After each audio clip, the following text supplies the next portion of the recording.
Well, good afternoon, everyone. We're holding this press conference today really to bring people up to date. I know there's still questions about what is going on in East Palestine. We've tried throughout this to continue to inform the public, everyone, but most particularly the people who are directly affected.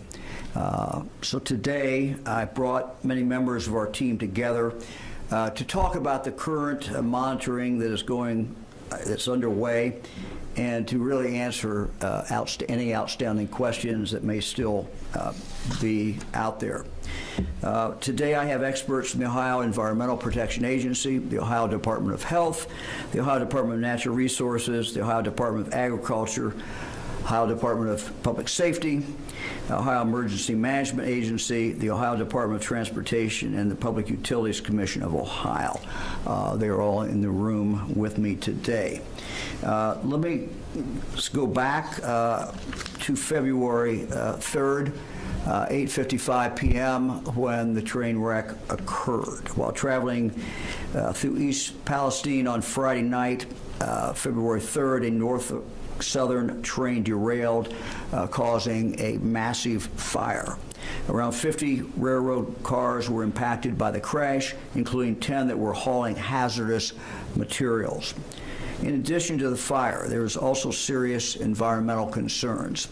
The U.S. EPA and the Ohio EPA worked to slow the flow of contaminated water, while firefighters worked to extinguish the blaze. By that Sunday, 2 days later, concerns began to arise in regard to the temperature in one of the cars. I was on a conference call that night around 7:30 when that information was first given to me. Based on the conversations that I was hearing and information, it was clear that more assistance was needed in East Palestine, and so I activated the Ohio National Guard to go there, which they did very, very quickly. I was also informed on that call about the car where the temperature was described as very volatile, and at that moment was in fact rising. The fear was that this car might explode, sending deadly shrapnel in all directions.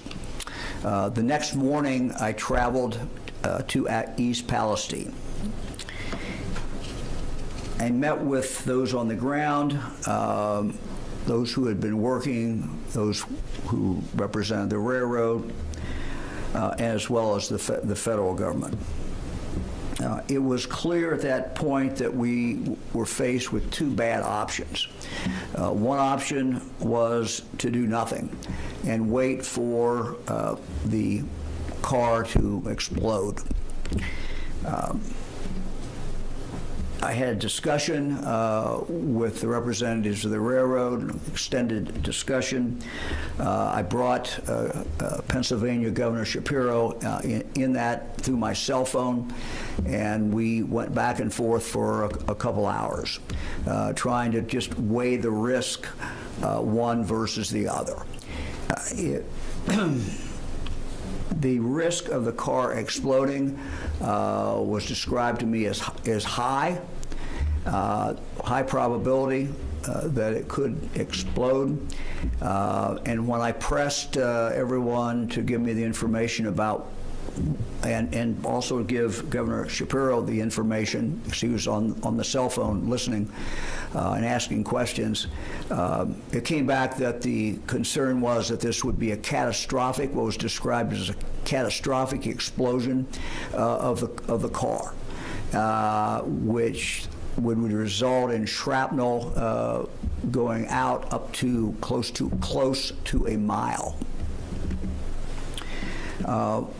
We also looked at what the danger was from a controlled release, which is what the railroad felt should be done. Again, Governor Shapiro and I spent considerable time, up to about 2 hours, I recall, asking a lot of questions about how that would take place. We had the benefit of the Ohio National Guard that had done a modeling exercise. They did that in conjunction with the U.S. Defense Department, who gave them some additional information and help in regard to the modeling. The modeling was then produced into a map, I believe, that we showed everyone that day when we had our press conference. There was a red area that they described as the likelihood of death within that red area would be very high. There's an area outside that, the yellow area, where they also described it would be very dangerous to be there, but not quite as dangerous as it was within the red area. We then made the decision to go ahead with the second option, which was the controlled release. As that was being prepared to be done, we sent back law enforcement into those zones, the red zone and the yellow zone, for the third time to literally knock on doors. And they described how they did it to me. They did it in very loud, did everything they could do to get, if there's anyone left in that house, to get their attention to come out. That was the third time that those houses, I believe, had been contacted. The individuals in those houses had been contacted. The controlled release did in fact occur. It was, to my understanding, delayed a little bit. There was actually, when we, at 3 o'clock, release was supposed to be at 3:30. We wanted to get everybody out of there. We had members of the Guard and the patrol and others who had the area cordoned off. We told them to leave there at 3 o'clock. Unfortunately, there was a couple cars that came in, and they had to go get them out of that impacted area, or what would be an impacted area. So the release occurred, as I recall, about 4:15, 4:20, and we were monitoring the air outside that area, and the air continued to be good. Fast forward to the time when we opened it back up a couple of days later.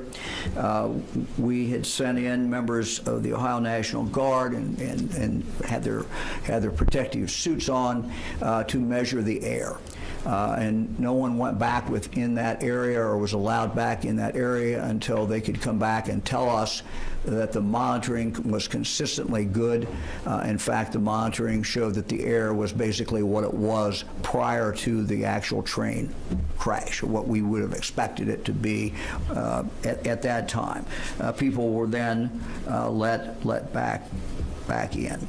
Our environmental teams remain in East Palestine, where they're working directly with the railroad and others to ensure that the site is thoroughly cleaned up with no shortcuts. This morning, I called Alan Shaw, CEO of Norfolk Southern. He and I have had contact numerous times since the crash. I discussed with him many of the concerns that we're hearing from residents of East Palestine.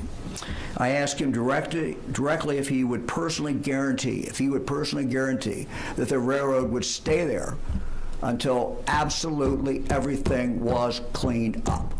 He gave me his word and his commitment that the railroad would do that. They would not leave until that was done.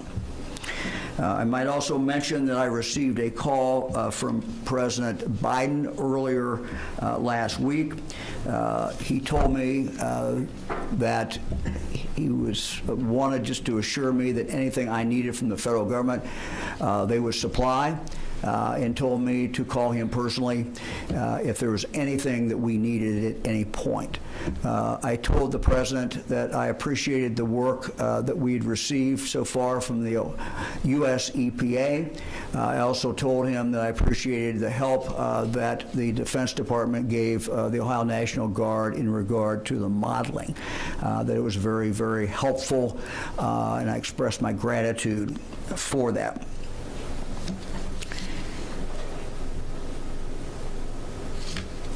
Let me also say that J.D. Vance and Congressman Johnson have been in touch with me. In fact, I just talked to both of them a moment ago again. They've expressed their interest in doing anything that needs to be done. I know Senator Brown has as well. And let me just now talk about something that I did learn today, which I think does impact Congress. I learned today from the PUCO, Ohio's PUCO, that this train was not considered high hazardous material train. Let me repeat this. This train apparently was not considered a high hazardous material train. Therefore, the railroad was not required to notify anyone here in Ohio about what was in the rail cars coming through our state. I would think that the members of Congress, and I would ask them to take a look at this. Even though some rail cars did have hazardous material on board, and while most of them did not, that's why it was not categorized as a high hazardous material train. Frankly, if this is true, and I'm told it's true, this is absurd. And we need to look at this, and Congress needs to take a look at how these things are handled. We should know when we have trains carrying hazardous material that are going through the state of Ohio. So I ask Congress to take a look at this and again see what they can find out, and if those facts as I related them are true, to take the appropriate action. So let me now get down to sharing the information that we have. Let me just state again, we will continue to do this. We're not leaving either. We're not leaving at East Palestine until everything is done. And we have, as I indicated, a number of agencies from the state of Ohio that have been involved, and they will continue to be involved as we move forward. Let me now ask Mary Mertz, the director of the Ohio Department of Natural Resources, to come up. I think Steve Gray was going to come up as well. And discuss the question about the dead fish. I know that people have been seeing the dead fish. They want to know what is going on, whether that is continuing to be a problem. And I've asked the director of the Ohio Department of Natural Resources to talk about that and talk about some of the streams that are in fact impacted. From there, we will go, and I will introduce her in a moment, but a representative from the Ohio Environmental Protection Agency who will also talk about the water quality, and we'll move from there to the water and to the air. Director Mertz. So I wanted to start off to give you just a little bit of context about the waterways we're talking about, where they are, and how the water flowed. So I think Steve's going to help me out here. So the initial water impact was at Sulphur Run. Are we able to? Can you find that on there, or do we need to use the map in your hand? So it would be up here. So above this map, but we have a smaller map here. The initial impact was at Sulphur Run, leading down into Leslie Run, to Bull Creek, and then a portion of the North Fork of Beaver Creek. Right. So we essentially, for our purposes, we looked at 4 different waterways over a space of about 7.5 miles, and what the environmental impacts were on those streams and tributaries. I mentioned, Director, what's beyond that as we move towards the Ohio River? So the North Fork of Beaver Creek leads into Beaver Creek, which I'm lost. I mean, we eventually get down there. To the Ohio River. So yeah, Beaver Creek does go directly into the Ohio River. Yeah, go for it. So the North Fork of Beaver Creek goes into the main stem of Little Beaver Creek, which is a state scenic river, and then that flows into the Ohio River. So that's the essential geography we were looking at for this. And, the Department of Natural Resources, part of our mission is to preserve and improve Ohio's biodiversity. So our concern in this case was what was happening with the aquatic wildlife.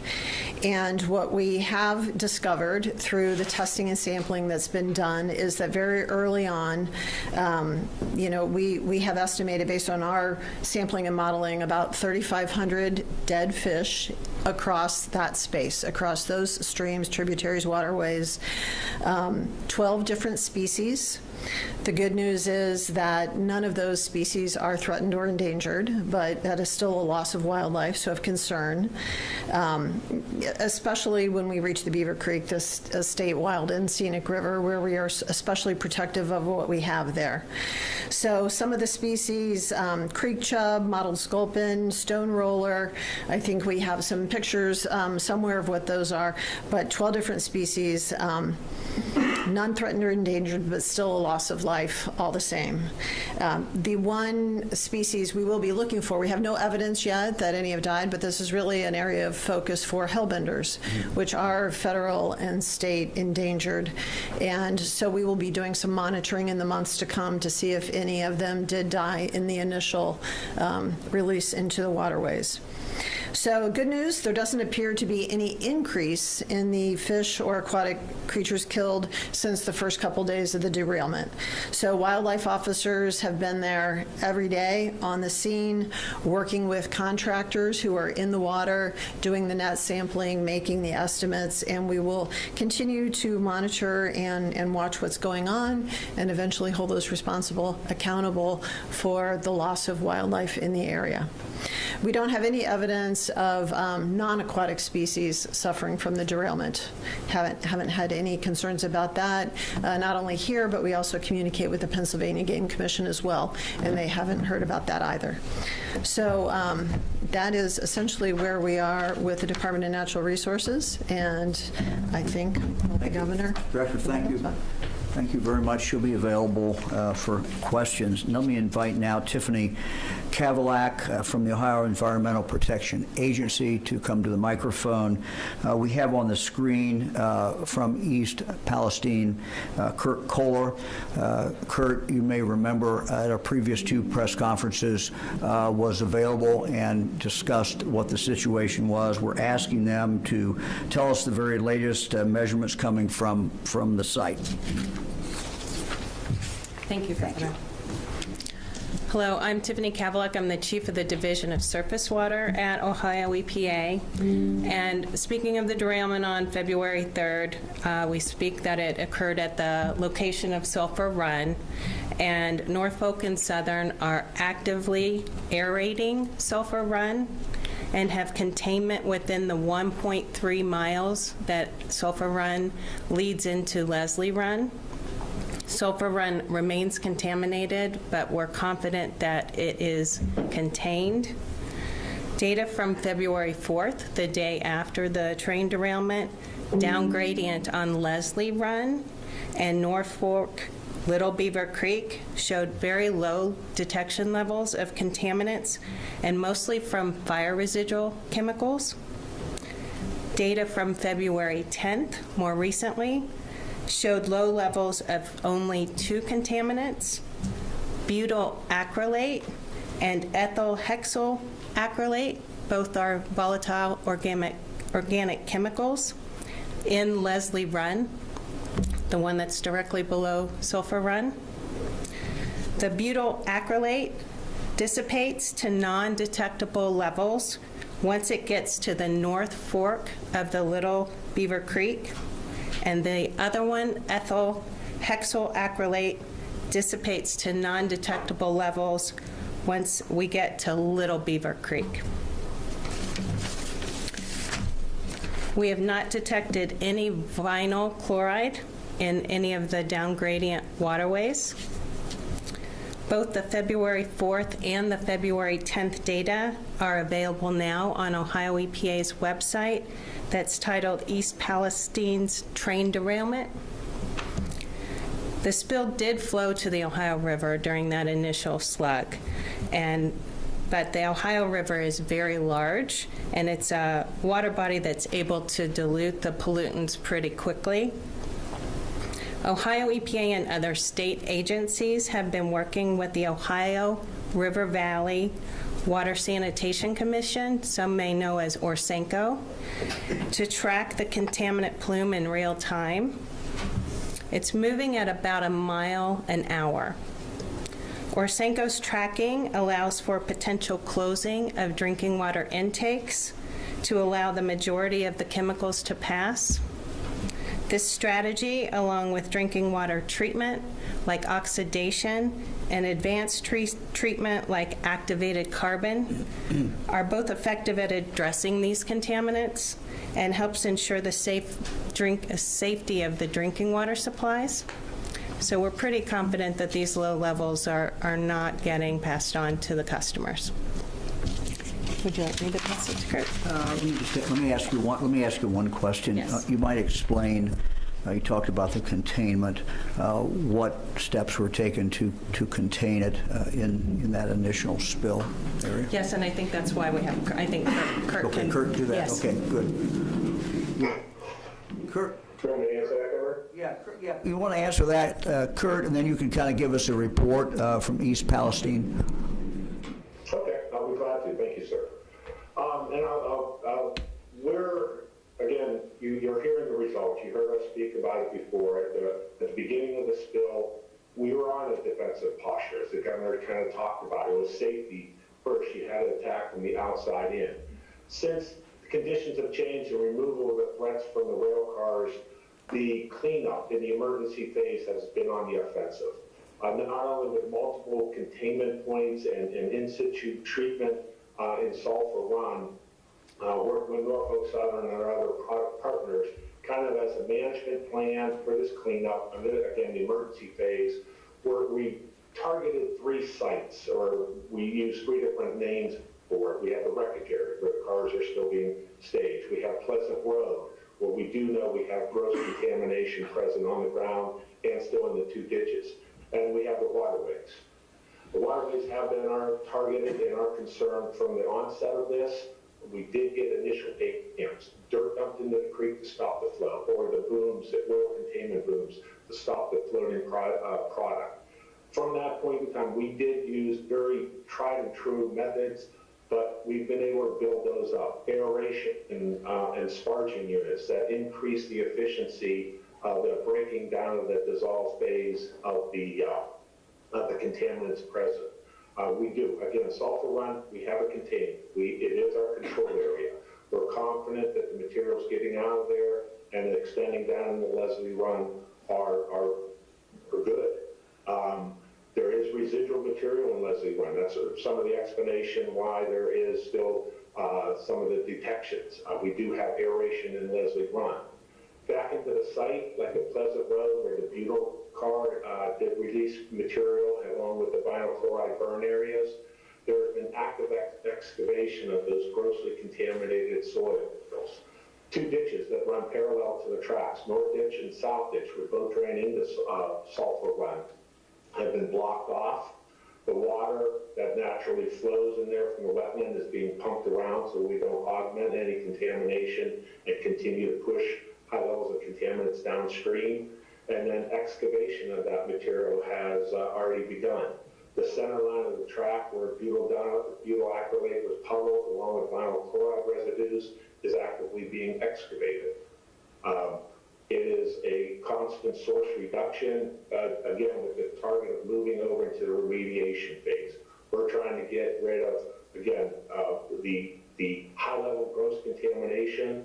Ohio EPA's emergency response, along with other support from our multiple divisions, have boots on the ground all day, every day since the onset of this incident. We're confident that we'll get it to a stage where it's safe to transfer over for remediation. Kurt, thank you very much. Let me ask you one question, and then if you'll stay around, because the media may have some questions for you when we finish. How far along is this removal of dirt?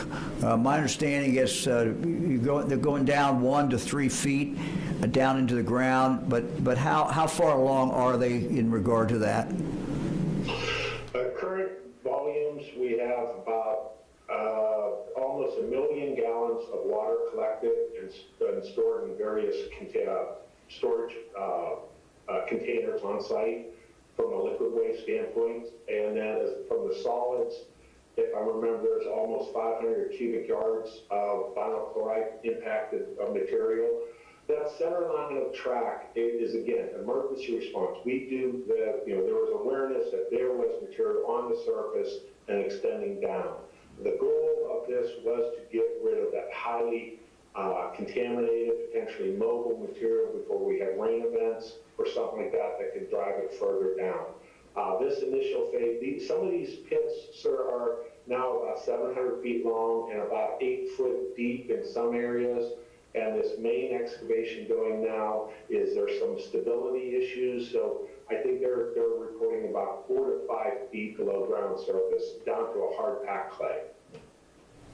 And that is going all the way from Pleasant Road into where the main derailment occurred. So it'll in the range of 1,000 foot or more. Do you have any idea what percentage of the work is done yet, roughly? From the emergency response phase, it's something we're working. We still have our action items, the ditches, the center line. Again, the waterway is primary. It's moving along. I would hope next week a lot of the emergency response phases, high-end daily activities should start to drop off. Kurt, thank you. Stay on there in case we get questions. Thank you very much. Appreciate it. Appreciate the work you're doing. Let me now introduce Dr. Bruce Vanderhoff, the Director of the Ohio Department of Health. He's going to talk about exactly where we are in regard to the air, the water, and everything from the public health point of view. And Dr. Vanderhoff, one of the things I would ask you to address is the odor. I know people are still smelling an odor, and I wonder if you can comment about that and what the significance of that is. Well, thank you, Governor. Let's begin by just talking about the chemicals. And the fact is that, for the most part, most of the chemicals that we're worried about and that we're talking about fall into a category known as volatile organic chemicals. And you heard that mentioned before, or compounds. Now, volatile organic compounds, or VOCs, it's important for us to recognize, are actually a part of our everyday life. So if you go this afternoon on your way home to pump gas in your car, you're being exposed to volatile organic compounds. You are. If you are burning wood or natural gas in your home, you're being exposed. And certainly, if you are smoking or you live with someone who smokes, you're being exposed to actually fairly substantial levels of volatile organic compounds. Now, the good news is that most people can be around these volatile organic compounds at low levels without really feeling health effects.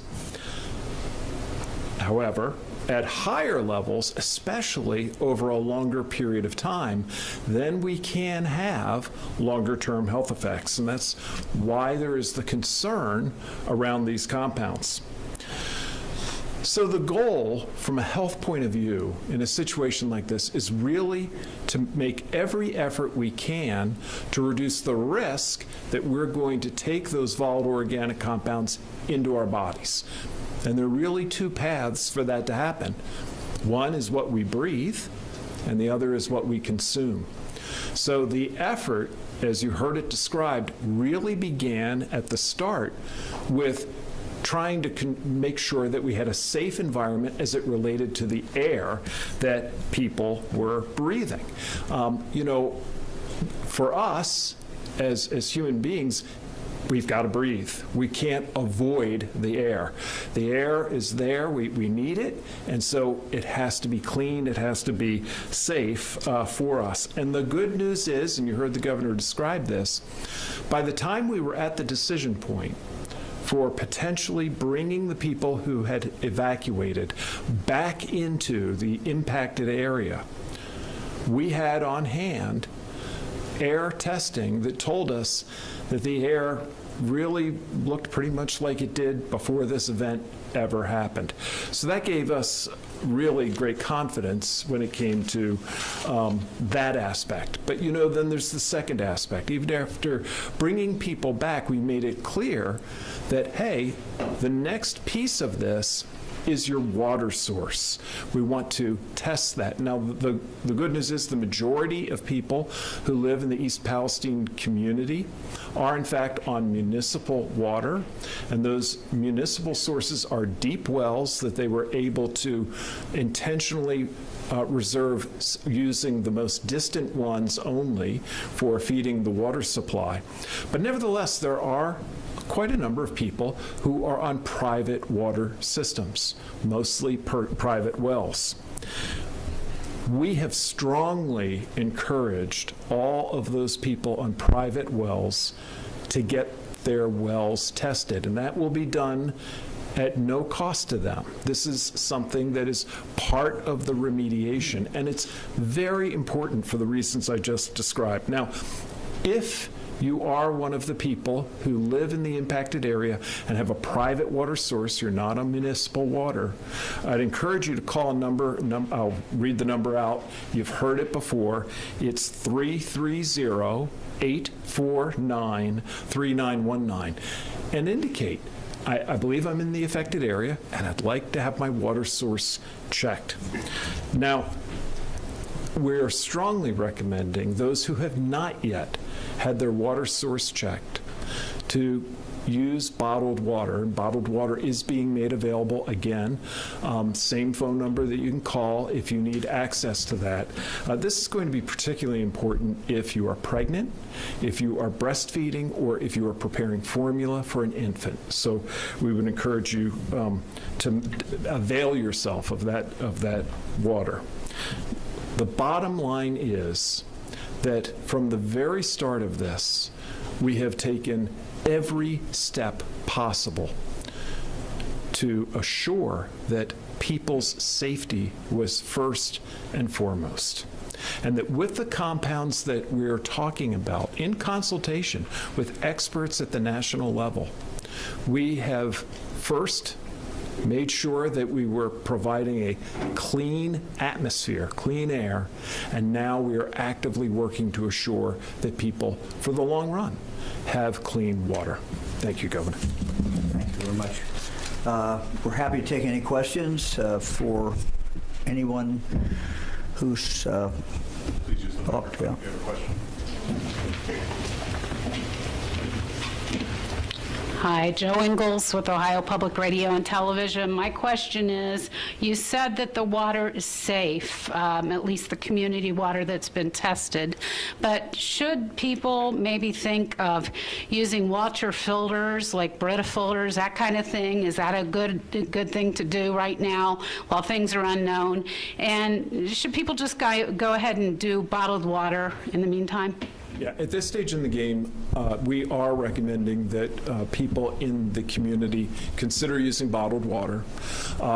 We are awaiting results of testing of the municipal water sources that are going to be fairly detailed and will allow us to have a very complete look at the potential compounds that could be involved, and we expect that very soon. You know, from my point of view, using bottled water for a short period of time is pretty easy to do. And once we have data and information, especially if you have a private water source, look, there are things that we will be able to do. It may be drilling a new well, a deep well instead of a shallow well. It may be using some of the remediation tools that were described for municipal sources that include forms of aeration and charcoal filtering, et cetera. So for right now, I think bottled water is the right answer. Hi, this is Ashley Bornanson with WBNS. I also have a question for you, Doctor. In terms of that radius of those who should be drinking bottled water, how far does that radius go? Could this impact Central Ohioans? And what could that impact be on the current health of those who might have been intaking this water? Thank you. So we're very confident about, and there are maps in the that are available in the community of what we believe to be the impacted zone for these wells. And if people call that hotline, they'll be able to access that. For people more distant, I'm going to turn to some of my colleagues from the Ohio EPA to describe again that process of testing. If you're in central Ohio, this is really not relevant to your water source. If you're actually in most of the rest of Ohio, we're really talking about those who have municipal water sources coming off of the Ohio River, and I'm absolutely confident that Orsenco and the local communities, along with Ohio EPA and US EPA, are using every appropriate caution to assure that there's no public health impact. We'll do the Ohio River again. Sure. It's important. Yes, it is important. We know that there is a plume moving down the Ohio River, so all of our neighboring states, state departments, and Orsenco are in constant communication about the location of the plume. We think it's on its way around Huntsville or Huntington, West Virginia now, and so all of those water systems are in constant communication on when it may be at their intake, and they're either shutting down and/or using the treatment available that they have on site. So we think that's the only southern part of the exposure that there might be from the site. Also greatly For different. that second part, could there be any health effects of those who have already intaken that water? We're seeing very low levels of contaminants, and so all of the treatment being done at those water systems take out any contamination before it finished water. So I can't envision that there would be any risk that has already occurred from the drinking water systems on the Ohio River. I have questions about water as well. So, I'm Nick Evans with the Ohio Capital Journal. I just want to make sure that I understand what you laid out. Okay, so it goes Sulphur Run, Leslie Run, Beaver Creek, Ohio River, correct? North Fork. North Fork, yeah. Okay. Yes. So you said that sulfur is contaminated, but you think it's contained. Leslie, no vinyl chloride, but ethyl butyl and ethyl hexyl? Acrylate. Okay. Yes.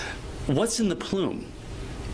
That was the initial slug that we talked about that were the fire combustion chemicals that we detected that are showing up. We have data that's on we showed hundreds of detections on that initial slug that went through into the Ohio River, but they're no longer being seen in the smaller tributaries except for those two chemicals. Okay. So in the plume, though, it's just the ethyl hexyl and the In the Ohio River? Yeah. Honestly, there's probably, it's the fire contaminant combustion materials. It's not free product per se. If volatile organic compounds, there could be multiple, but not necessarily just the remaining two that we're seeing in the smaller tributaries, if that makes sense. Yes. Okay. Thank you very much. You're welcome. Do you want to talk about the dilution at that point? In the Ohio River, what are you seeing in the Ohio River? So very, very low levels of volatile organic compounds in the Ohio River itself. Probably it helps that it has been very diluted, and we don't expect any higher concentrations to follow than the initial onset of the plume that we're tracking. Thank you. You're welcome. Follow up on the plume. When you mentioned the fire combustion materials, are there concerns about PFAS and similar contamination? So we have not yet tested for the PFAS compounds. We are working with the local EMA to start testing the PFAS compounds, I think, in the drinking water specifically. Hi, Jeremy Pelzer with Cleveland.com. There have been anecdotal reports in the media of people around East Palestine suffering headaches, other health problems like sore throat, etc. And then in addition, other anecdotal reports about animals dying like chickens and cats. Have you been able to substantiate any of these? And what do you think, if these are true, are causing these? Yeah, so it's a very good question. Anecdotes are challenging because they are anecdotes. Couple of things. First of all, for many of the compounds that go on the list of volatile organic compounds, we can smell them at levels that are well below the levels that are considered unsafe. So it is possible that at a very, very low level, you can still smell a volatile organic compound, so I don't discount that. In terms of some of the symptoms of headache, et cetera, unfortunately, volatile organic compounds share with a host of other things the ability to cause very common symptoms at the lower levels. So headache, eye irritation, nose irritation, et cetera. I think that we have to look at the measured facts. And the measured facts include the fact that the air sampling in that area really is not pointing toward an air source for this. And secondly, in terms of water, we're encouraging people to use bottled water, particularly if they're on a private water source. Now, could somebody have a private water source that could be contaminated and we haven't tested it yet? Well, it's a voluntary program and that is possible. I would encourage them to make a switch immediately. Remember with these compounds, it's not, in most circumstances, just about a single small exposure. It's an equation of concentration over duration. The higher the concentration, the longer the duration, the greater the risk. Everything that we've gathered thus far is really pointing toward very low measurements, if at all. And what I would encourage people who are having those symptoms to do is, number one, contact your medical provider, and number two, call the local hotline to let them know that you're experiencing this so a team can get out and check their environment.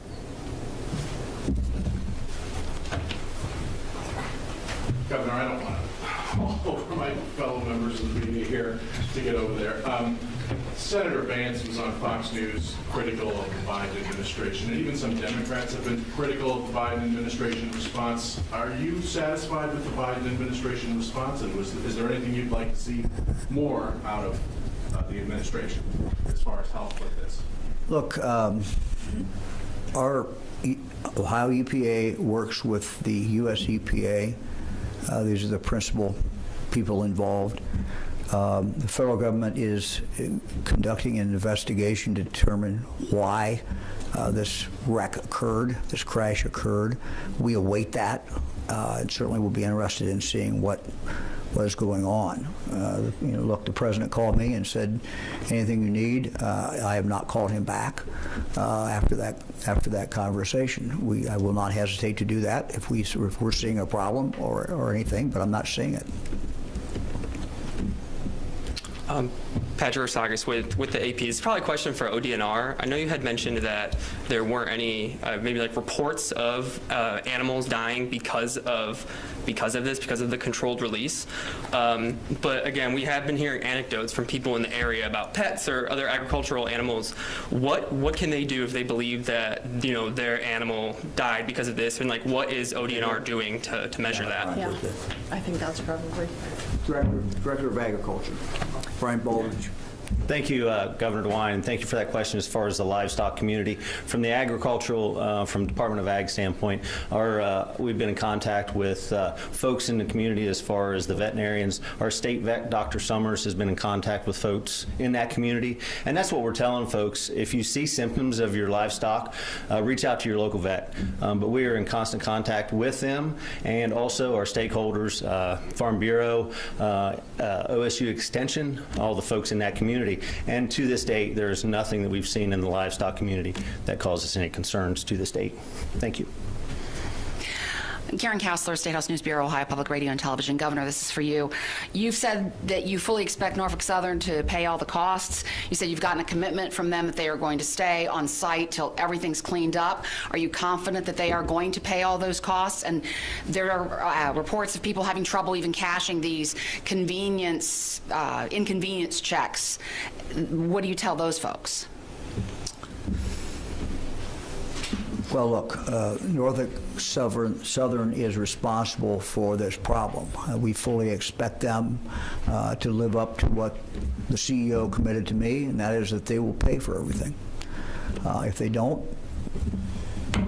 we've got an attorney general here that will file a lawsuit. So, look, they're responsible for this. They did it. This is the impact on this community is huge. Not just the physical problem that might be caused, but the inconvenience, the terror, many things. So yes, we've already seen lawsuits filed. I'm sure there'll be more lawsuits filed. But my objective is to do everything we can to get this cleaned up as quickly as we can. And I think by continuing to talk and reveal what we're doing, what the testing is showing, I hope that people will continue to have confidence in what's going on. But I understand people's skepticism, and I understand their anger.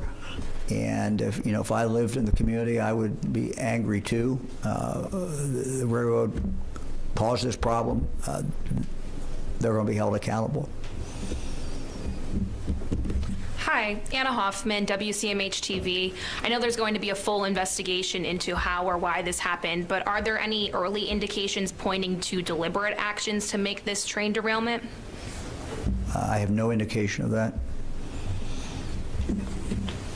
Sir, about these $1,000 convenience checks, as far as you know, does receiving one of those checks absolve the railroad responsibility? What strings are attached to these checks when people receive those? You know anything about that? Well, I don't want to play lawyer here, but I don't think that resolves them of any, or absolves them, excuse me, of any responsibility. They're still responsible for any damage that they've caused. Thank you. Governor, we're ready for online questions. All right, we'll go to the online questions. Hi, yeah, this is Matthew Cunningham Cook with The Lever. Just wondering who besides Norfolk Southern was consulted on in this decision to do controlled release?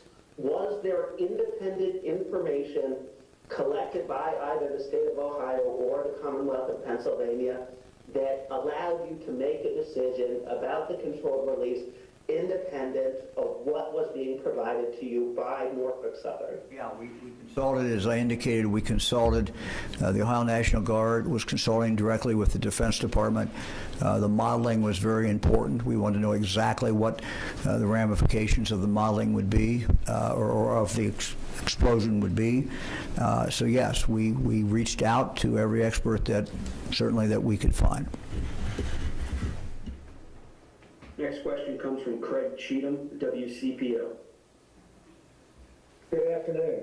I just want to mostly make sure that I'm understanding what several of the speakers have said. One mentioned that the contamination, the so-called plume, is moving at about a mile an hour. I want to make sure that is correct, and that right now it's believed to be in Huntington. And so what I'm asking is, how big of a threat is that plume perceived to be for the communities that are downstream, and how long do you believe it will be until that plume and what's in it reaches Cincinnati, which is the largest city downstream for quite some time? Thank you. Hi, thank you for your question. It is on its way to Huntington. I don't have the exact mile markers of where it is right now. Orsenko would be able to tell you exactly where that location is at this time. The farther it travels down the Ohio River, the more it is dissipating, the less concentrated the contaminant plume is. So the farther it heads down the Ohio, the much less risk that it is, and we haven't seen a risk even at the most closest points to East Palestine. So we would not envision anything from this point forward impacting any of the further drinking water supplies. And I will say that the Cincinnati water plant themselves have been extraordinarily helpful in tracking the butyl acrylate chemical itself. It was a brand-new chemical that we did not have a methodology for, and Cincinnati is performing that analysis for all of the drinking water systems north of the Ohio River. Next question comes from Megan Lowe with Verify. Hi, I also have a question for you, Tiffany. One of our readers asked if the EPA is testing any soil samples following the derailment. Can you speak to that and what the EPA has found so far, if so? I would like to turn that question over to Kurt Kohler, who's on site. Yes, that is ongoing. It's twofold. Part of, again, that remediation phase, what's called a geoprobe, which is able to push swaths down into the ground, pull soil up from that depth, is ongoing. That is going down both sides, the center line of the track, both sides, all the way through Pleasant Road and beyond the derailment areas east. Separate soil samples have been collected within other areas of the vinyl chloride as part of the characterization and preparation for waste disposal. And again, Norfolk Southern is also taking advantage of the excavation and planning for, again, what would be foreseeable remediation efforts and ongoing collection. So yes, sampling is being done.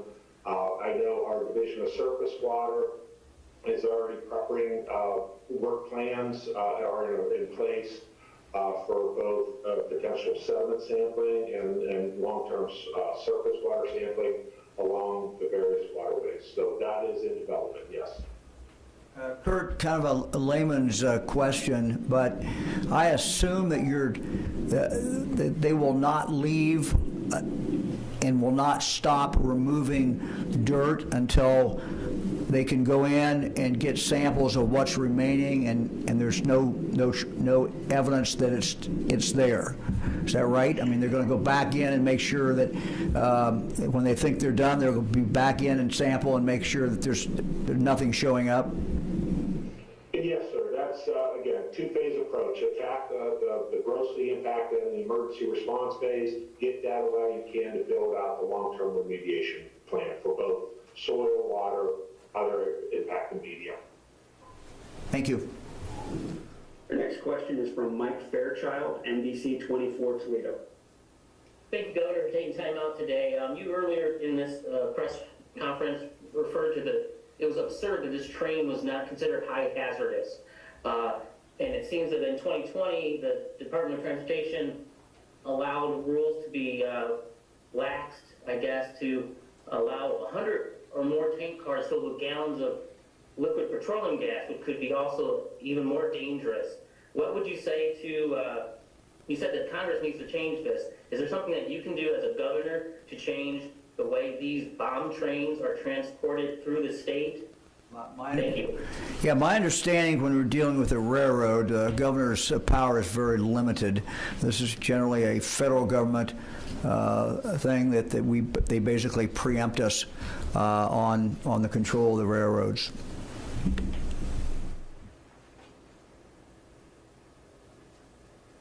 Our next question is from Emma Henderson, WKYC in Cleveland.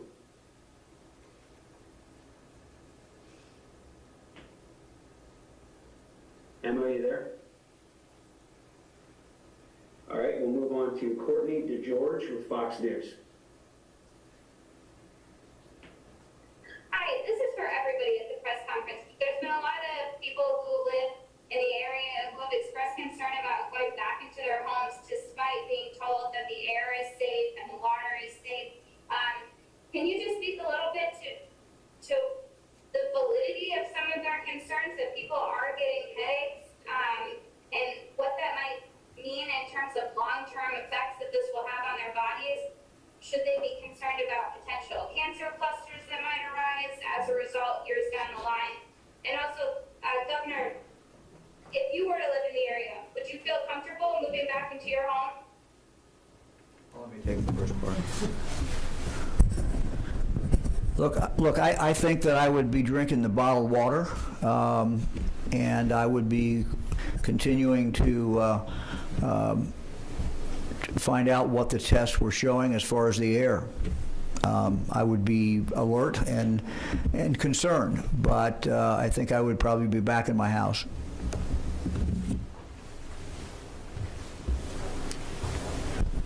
I think that was a very good answer. Truly, I think the governor really summarized the important points. Look, we've got very good data as it relates to the air quality. And I think people can feel very confident in that fact, coupled with the fact that there continues to be air monitoring. So that's very good. We have no indication that the municipal water supply is not safe.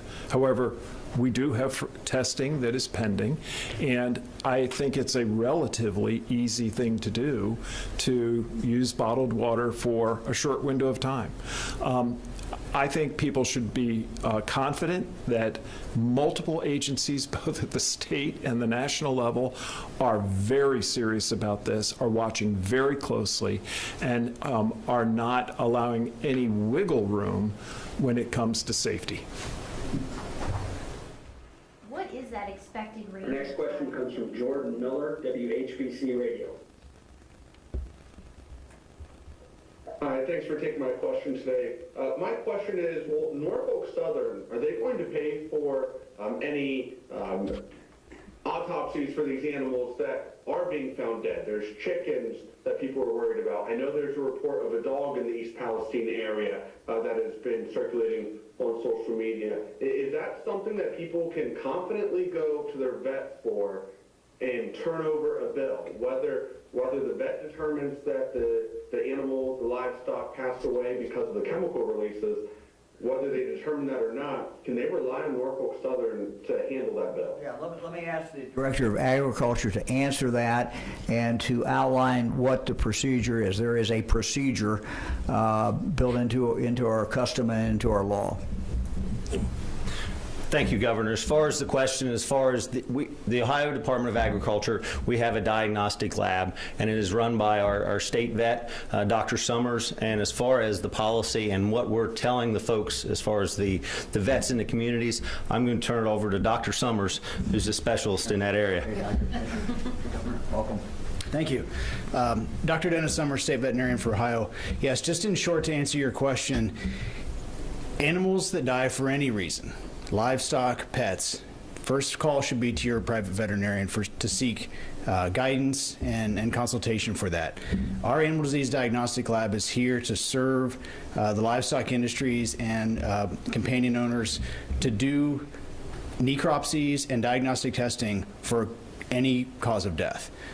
So we need to make sure that we're following the appropriate routing, that those samples that are being submitted or those animals that may be found dead for any reason do come in through a veterinarian to our animal disease diagnostic lab, and we would run them like we would any other normal sample. Thank you. Thank you. Thank you very much. Our next question is from Dan DeRoos, WOIO in Cleveland. Good afternoon, Governor. Thanks for taking the time for an update. The one thing that hasn't been discussed today is the giant column of doomsday-looking smoke that went up after the quote-unquote controlled release and burn. Are we just supposed to believe that that just disappeared, that went up into the atmosphere and just went away? That had to have come down somewhere. There has to be a blanket of whether it's soot or chemical, whether it was the wind sort of shifted that evening, so it kind of went instead of just to the south east, it kind of started to go straight east and then a little to the north. I mean, this has got to be on the ground somewhere. And if we're talking livestock, if we're talking pets, if we're talking kids out playing, there's no concern more than a mile out, 10 miles out, 20 miles out, 30 miles out. What happened to that smoke, and who can give those answers? Let me see who can, if we've got someone who can answer that. I don't think there's anyone here who's volunteering. So, and look, what we're trying to do is be very, very careful, follow what the science is. I don't know what the science is in regard to that, but we'll try to get you an answer. If we can't get it today, we'll try to get you an answer later.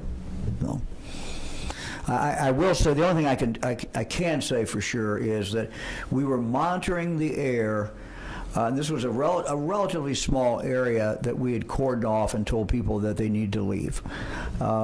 We were monitoring the air in real time when that went up in the area right outside there. And that quality of air remained good the entire time. We later, the next day, went in, of course, to within that area, the red area and the yellow area, and started measuring it, and it was good. But at the moment when it went up, we were still getting readings. My understanding is they're still getting readings right outside that area that indicated that it was good. But I cannot answer your question, what happens when that goes up. So we'll see if we can get you an answer. Governor, this is Kurt. I could add to that. Following the fire in the predicted plume, various communities did report odors or haze, and teams from both US EPA and all did respond to those areas throughout the night to verify them, and again, no elevated readings did occur for those constituents. So that did go on throughout any of the areas where citizens were reporting problems outside of East Palestine.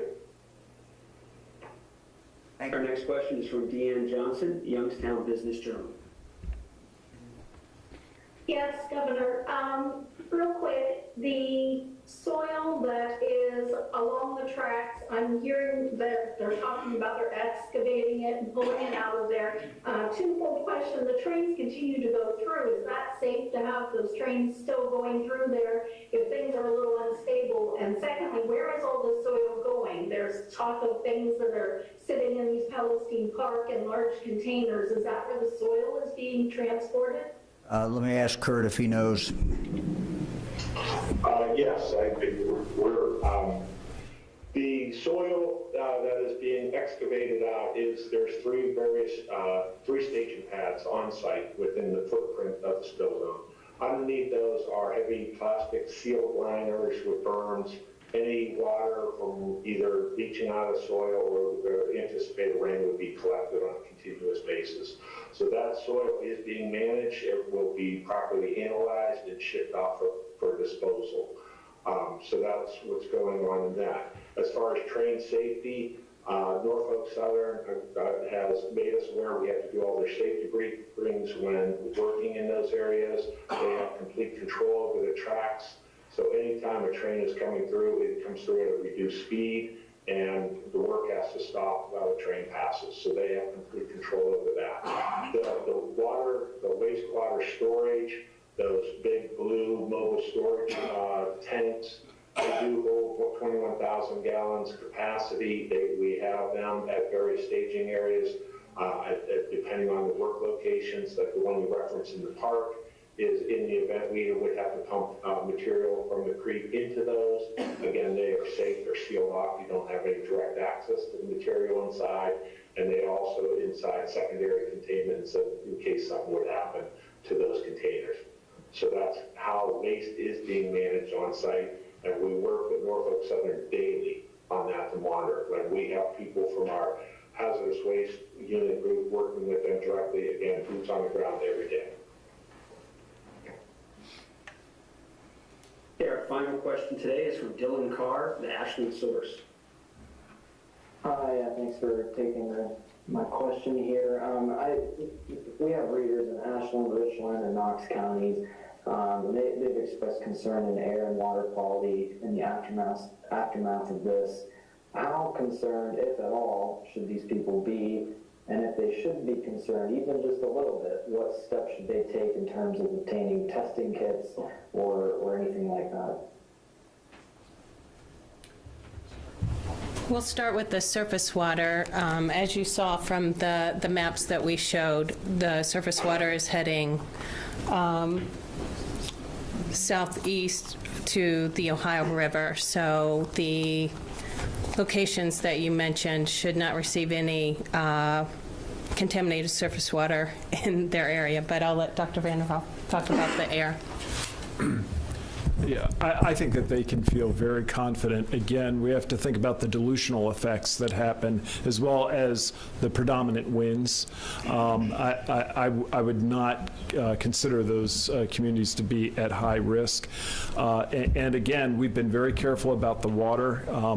We will learn more as we are doing the surrounding private water well testing.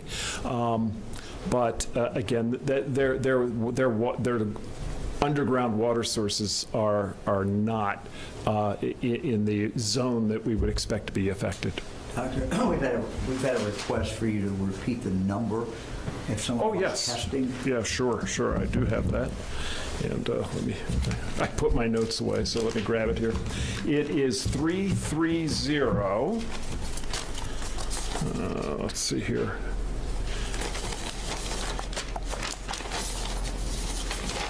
Oh, here it is. Sorry.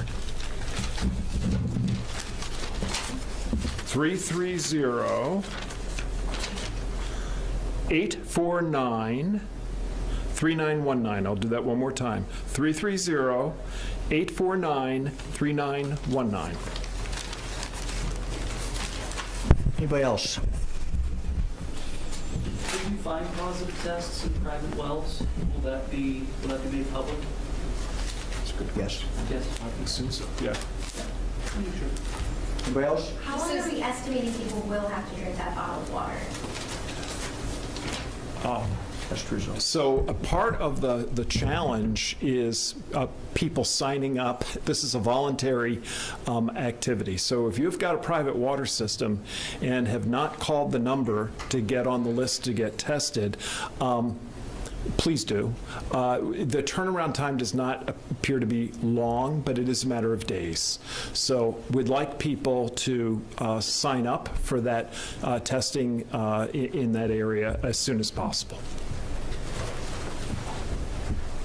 This is related, but unrelated, I guess. There were reports that you were not necessarily looking at any sort of action regarding the adjutant general and the reporter who was arrested.